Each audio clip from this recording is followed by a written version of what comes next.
चीन में कोरोना के कहर के बीच एक और डराने वाली रिपोर्ट सामने आई है। दावा किया गया है कि महज 6 महीने में कोरोना से 15 लाख लोग मारे जाएंगे।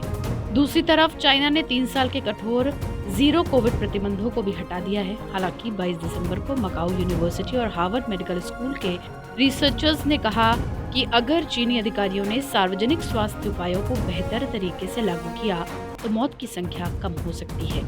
इसके लिए वैक्सीनेशन में बढ़ोतरी और दवाओं की पर्याप्त आपूर्ति सुनिश्चित करना होगा। इसके अलावा क्वारंटाइन, सामाजिक दूरी बनाए रखना और मास्क पहनने जैसी हिदायत भी शामिल है। पिछले 3 सालों में चीन इन उपायों के कारण बड़े पैमाने पर संक्रमण दर को कम रखने में सफल रहा है। जॉन हॉपकिंस यूनिवर्सिटी के अनुसार देश में प्रति व्यक्ति मृत्यु दर दुनिया में सबसे कम है। हालांकि जैसे जैसे ओमिक्रॉन वेरिएंट प्रभावी होता गया, चीन की जीरो कोविड रणनीति अस्थिर होती गई। दरअसल चीन सरकार ने कोरोना के कहर को देखते हुए बेहद कड़े प्रतिबंध लागू किए थे, लेकिन अब ये पाबंदियां हटने के बाद चीन में सबसे तेज गति से कोरोना के मामले बढ़ रहे हैं। अनुमान है कि अगले 6 महीनों में लगभग 15 लाख लोगों की मौत हो सकती है। देश की एक बड़ी आबादी दवाइयों की किल्लत का सामना कर रही है। देश में आपात मेडिकल सेवाएं सुस्त पड़ रही हैं। देश में बुजुर्गों की बड़ी आबादी को वैक्सीन नहीं लगी है। स्टडी के दौरान शोधकर्ताओं ने पाया कि चीन के वर्तमान इम्यूनिटी स्तर के साथ रणनीति लागू नहीं होने से 1.27 बिलियन से ज्यादा लोग 3 महीने के भीतर संक्रमित हो जाएंगे और 1.49 मिलियन लोग 6 महीने के भीतर मर जाएंगे।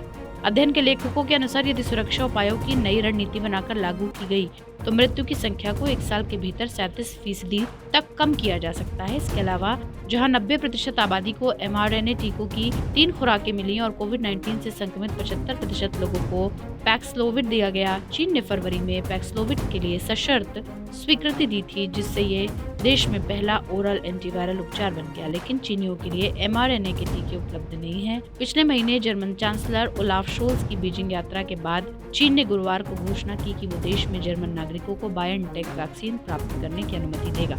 दावे के मुताबिक पैक्सलोविड नहीं लेने वाले कोविड-19 रोगियों की मृत्यु की कुल संख्या 1 साल के भीतर 9,40,000 होने का अनुमान लगाया गया था, लेकिन यदि 75% रोगियों को एंटीवायरल दवा दी गई तो ये संख्या गिरकर 5,80,000 हो गई। स्टडी में सामने आया है कि अगर उपाय लागू किए जाते हैं तो ये कुछ समय में महत्वपूर्ण भूमिका निभाएंगे। फिलहाल चीन बुजुर्गों के टीकाकरण कर रहा है। 14 दिसंबर को राष्ट्रीय स्वास्थ्य आयोग ने घोषणा की कि 60 साल और उससे अधिक आयु के लोगों और अन्य उच्च जोखिम वाले लोगों को टीके की चौथी खुराक मिलनी चाहिए। चीन में 60 साल और उससे अधिक आयु के केवल 69% लोगों और 80 वर्ष से अधिक आयु के 40% लोगों को बूस्टर शॉट्स मिले हैं। हमारी इस खबर पर आपकी क्या राय कमेंट सेक्शन में लिखकर जरूर बताएं। देश और दुनिया से जुड़ी तमाम बड़ी खबरों के लिए सब्सक्राइब करें हमारा डिजिटल चैनल TV9 भारतवर्ष।